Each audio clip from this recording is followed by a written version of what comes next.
Venez vous relooker chez Luminel. Salon de beauté Luminel vous présente le journal. Luminel, osez être la plus belle.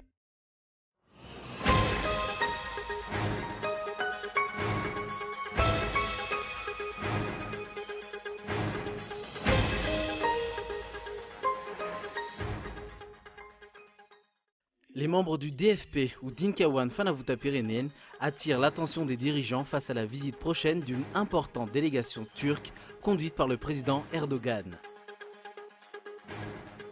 Le développement du pays doit partir de la base, a affirmé hier le président du parti Malagas Meramieng, Adz Andenanarvel, à Amboumanamboul. Barack Obama a délivré mardi soir un vibrant discours à Chicago, le dernier de sa présidence.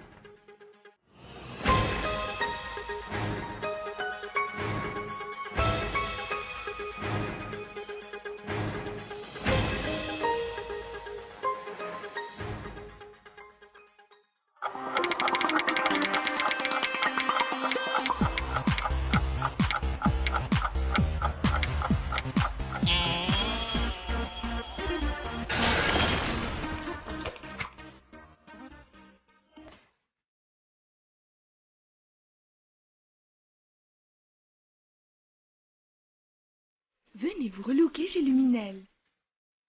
Luminel, coiffure tendance, extension cheveux, coloration, lissage brésilien, maquillage, extension cils. Pédicure, manicure, onglerie. Luminel Béorir Québec Escalier 4 foot. L'avant-center, 4e étage, box 418. Luminel, osez être la plus belle.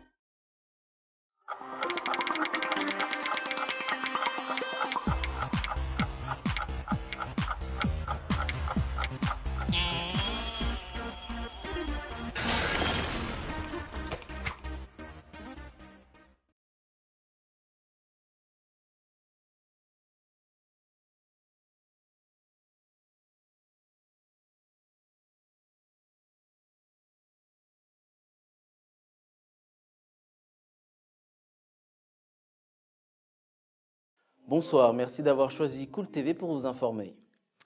À la une ce soir, les membres du DFP ou Dinkawan Fanavutapirenen attirent l'attention des dirigeants face à la visite prochaine d'une importante délégation turque conduite par le président Erdogan. Selon les explications, la Turquie fait partie des États ayant des principes de gouvernance qui vont à l'encontre des principes de la communauté internationale. Reportage de Muramanch. Le président turc Erdogan effectuera prochainement une visite officielle dans la Grande Île avec un nombre important de délégations. Cette visite n'augure rien de bon pour Madagascar et pour ses relations envers ses partenaires d'après les membres du DFP. Cette visite pourrait ternir les relations de Madagascar avec l'Union européenne et la France, avance-t-il. Ces derniers argumentent que le mode de gouvernance de la Turquie se diffère des pays membres de l'Union européenne. La raison pour laquelle la Turquie a toujours été refoulée en voulant intégrer cette union politique, économique, sociale et culturelle. De plus, la Turquie est tristement célèbre de par les actes de terrorisme qui s'y produisent à longueur d'année. Le monde entier est paralysé par le président Erdogan et même l'Union européenne n'ose pas intégrer cet État en son sein. On a vu ce que cet État a fait aux Kurdes, aux Chypriotes, des faux coups d'État pour réprimer les membres de l'opposition. La réception de la délégation du président ne serait-elle pas une déclaration de guerre contre l'Union européenne et la France ? Il est à rappeler que durant l'année 2016, le président de la République malgache a effectué plusieurs visites en Turquie, des visites méconnues par la majorité de la population, tant sur les raisons que sur les résultats obtenus. Le développement du pays doit partir de la base, a affirmé hier le président du parti malagas Meramieng, Adz Andenanarvel, à Amboumanamboul. À cet effet, il est impératif d'augmenter les subventions allouées aux communes pour que celles-ci puissent construire les infrastructures de développement attendues par la population. Tout de suite, le reportage. Un développement équitable, durable et depuis la base. Pour y parvenir, il n'y a pas 4 chemins d'après le président du parti Malagas Meramieng, Adz Andenanarvel. Il faut que la décentralisation soit effective, il faut que toutes les communes obtiennent leur indépendance financière ainsi que les subventions qui leur reviennent. La loi des finances initiale 2017 ne reflète pas cette volonté de réaliser la décentralisation effective. La raison pour laquelle les députés élus sous la bannière du parti Malagas Meramieng se sont abstenus de voter cette loi durant la seconde session ordinaire de l'Assemblée nationale l'année dernière. Les députés MMM n'ont pas voté la loi des finances initiale 2017. La raison, le budget alloué à la décentralisation est faible. J'ai été maire pendant plusieurs années et vous n'êtes pas sans ignorer que faute de moyens financiers, les communes ne pourront pas se développer. L'année dernière. Aucun sommet budgétivore prévu se tenir dans la Grande Île n'est marqué dans l'agenda du régime pour cette année. Aussi, pourquoi ne pas augmenter les subventions allouées aux communes pour que celles-ci puissent construire des infrastructures dont la population a besoin pour avoir une vie meilleure?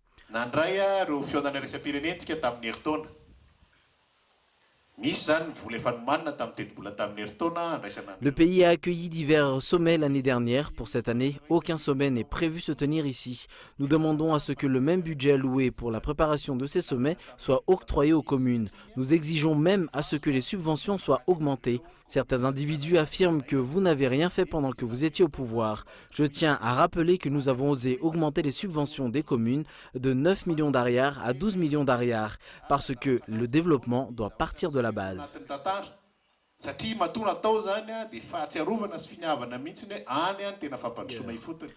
Pour pouvoir développer le pays, il est impératif que les dirigeants aient un sens de l'État et une volonté politique ferme afin de réaliser la décentralisation effective. Une décentralisation effective où la décentralisation financière et administrative n'est plus qu'un leurre pour que toutes les communes puissent travailler au profit de la population en toute sérénité et en toute sécurité. Sur le plan économique, une hausse de 28% est enregistrée dans le budget 2017 avec amendement par rapport au budget primitif de 2016. Un budget qui s'élève à 47,5 milliards d'ariars cette année. En tant que conseillère municipale, la Latine Rakotundazaf a réclamé le rapport des dépenses éventuelles durant l'année, mais surtout la transparence sur l'emprunt de 60 milliards d'ariars que la commune urbaine d'Antananarivo a effectué. À titre de rappel, les employés ainsi que les agents de la commune ont réclamé le paiement de leur salaire l'année dernière. Une mauvaise gestion de la ville, le manque de transparence et le défaut de participation aux séances des conseillers municipaux de la mairesse est pointé du doigt par la conseillère municipale, la Latine Rakotundazaf. Les explications. La maire de la commune, Madame Laura Valman, n'a pas voulu, n'a même pas daigné accéder à notre demande de la voir présente pendant les sessions pour que nous puissions débattre avec elle de ce qu'elle compte mener comme action pour cette année qui s'annonce. Rien de tout ça n'a été fait. Donc nous pensons qu'il manque beaucoup de transparence. Nous ne savons pas comment a été, par exemple, comment s'est terminée cette histoire de 60 milliards d'ariars d'emprunt qui a été voté, n'oublions pas, dans le cadre du budget l'année dernière. Ils ont voté, c'est-à-dire qu'ils ont autorisé l'exécutif de la commune à effectuer cet emprunt, mais pour le moment, nous n'avons eu aucune explication si cela avait été fait ou pas, et si ce n'était pas le cas, pourquoi. Tout ça, nous avons voulu avoir plus d'explications, mais rien n'a été donné. Sur un tout autre sujet, la Haute Cour constitutionnelle a perdu de son autorité. Ces décisions ne sont pas acceptées. Le numéro 1 de l'exécutif s'est aventuré à braver ses recommandations à l'instar de la décision numéro 30-HCC-D3 du 12 août 2016 relative à la loi numéro 2016-029 portant code de la communication médiatisée. Le code a quand même été promulgué. Le mouvement pour la liberté d'expression monte au créneau. Reportage de... non, tout de suite, suivez les explications. Les décisions de la plus haute instance judiciaire du pays ne sont pas respectées par l'exécutif. La promulgation de la loi sur la communication médiatisée en est la preuve flagrante. Dans sa décision numéro 30-HCC-D3 du 12 août 2016 relative à la loi numéro 2016-029, portant le code de la communication médiatisée, alinéa 26, les hauts conseillers ont affirmé que l'article 6, alinéa 2 de la loi déférée ne répond pas à l'exigence de l'article 11 de la Constitution, qu'il devrait être mis en conformité à la Charte africaine des droits de l'homme et des peuples et aux pratiques et instruments internationaux des droits de l'homme. Mais la surprise a été générale, la loi a quand même été promulguée par le président de la République sans modification de l'article 6. Pour le mouvement pour la liberté d'expression, ou MLE, les dirigeants violent totalement la loi.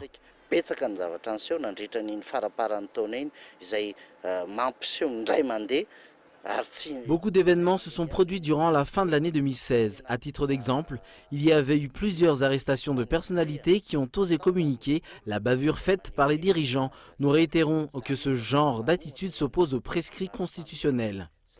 Nous avons une seule question au président de la République malgache. Sommes-nous toujours un pays républicain ? Par rapport à tout ce qui s'est passé dans le pays, nous n'avons pas tort de dire que l'État cherche par tous les moyens à nuire à la liberté d'expression à Madagascar.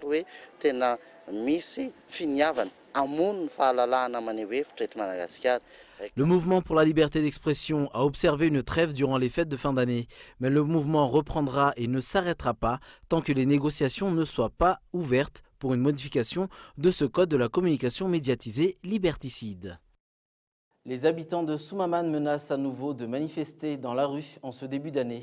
La raison, les matériels des Chinois sont toujours sur les lieux et les bureaux de l'entreprise ont ouvert ses portes lundi dernier. Pour l'heure, les habitants de Soumaman sont pris par la période culturelle.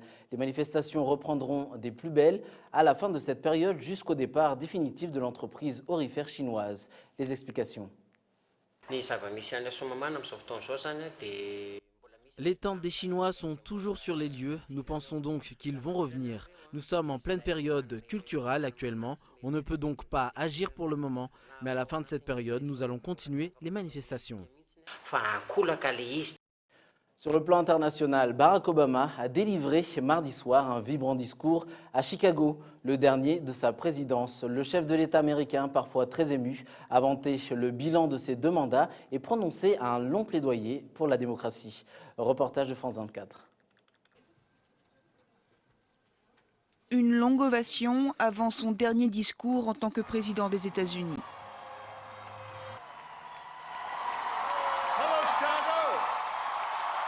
Barack Obama a choisi la ville de Chicago, ville de sa fulgurante ascension politique, où il avait célébré il y a 8 ans son accession à la Maison-Blanche.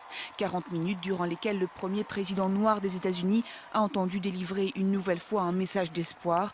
Il a tenté de réconforter sa famille politique, toujours sous le choc de l'élection de Donald Trump, et aussi de rassurer au moment de la transition.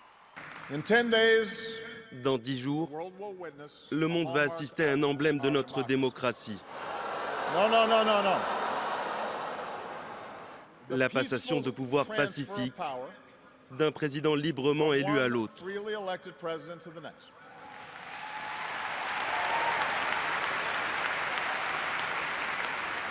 Je me suis engagé auprès du président élu Donald Trump à ce que mon administration lui assure la transition la plus douce possible, tout comme le président Bush l'a fait pour moi. Barack Obama se félicite d'un solide bilan. Il a cité notamment l'Obamacare, l'ouverture d'un nouveau chapitre avec Cuba, l'arrêt du programme nucléaire de l'Iran, l'arrestation de Ben Laden. À l'heure du départ, certains dossiers ou promesses de campagne restent encore non résolus, comme la guerre en Syrie, la fermeture promise de Guantanamo et la question raciale. Quand les minorités noires font entendre leur mécontentement, elles ne versent pas dans un racisme anti-blanc ou dans le politiquement correct. Leurs manifestations pacifiques ne réclament pas un traitement particulier, mais simplement l'égalité de traitement promise par nos pères fondateurs. Grand orateur, il se laisse à plusieurs reprises submerger par l'émotion, notamment lorsqu'il remercie et rend hommage à sa femme Michelle, à ses 2 filles et à son ami et vice-président Joe Biden. Avant de quitter la scène du Cormick Center, il lance « Yes, we did », « Oui, nous l'avons fait », allusion à son slogan devenu célèbre « Yes, we can ». Une épidémie de grippe particulièrement virulente sévit en ce moment en France. La ministre de la Santé, Marisol Touraine, prévient que le bilan humain sera probablement lourd. Les services de santé sont déjà à la limite de la saturation. Pour désengorger les urgences, elle demande aux hôpitaux de reporter les opérations qui ne sont pas urgentes. Reportage de France 24. Qui attendent sur des brancards et des services d'urgence saturés. À Perpignan, comme dans beaucoup d'hôpitaux, difficile de faire face à l'épidémie de grippe. Allez voir avec M. Grassiman comment on va pouvoir vous hospitalisez chez lui s'il y a de la place. Sinon, vous trouvez une place. On est passé de 20 à 30 ou à 40 patients qui vont être hospitalisés tous les jours. Et ça nous pose un gros problème sur un hôpital qui est déjà en tension. 142 hôpitaux sont aujourd'hui déclarés en tension. Le pic de l'épidémie est attendu la semaine prochaine. Mais le nombre de nouveaux cas s'est déjà stabilisé. Il est même en recul en Bourgogne-Franche-Comté. Principales victimes, les personnes âgées qui doivent souvent être hospitalisées. Pour libérer des lits, la ministre de la Santé en appelle à toute la communauté médicale. Avant de refermer ce journal, voici les points forts qui l'ont marqué. Les membres du DFP ou Dinkawan Fanavutapirenen attirent l'attention des dirigeants face à la visite prochaine d'une importante délégation turque conduite par le président Erdogan. Le développement du pays doit partir de la base, a affirmé hier le président du parti Malagas Meramieng, Andjenen Arvil, à Mboumanamboul. Et enfin, Barack Obama a délivré mardi soir un vibrant discours à Chicago, le dernier de sa présidence. Voilà qui clôture notre journal. Prochain rendez-vous avec l'information demain à 20h45. Bonne suite de programme sur Cool TV. Au revoir.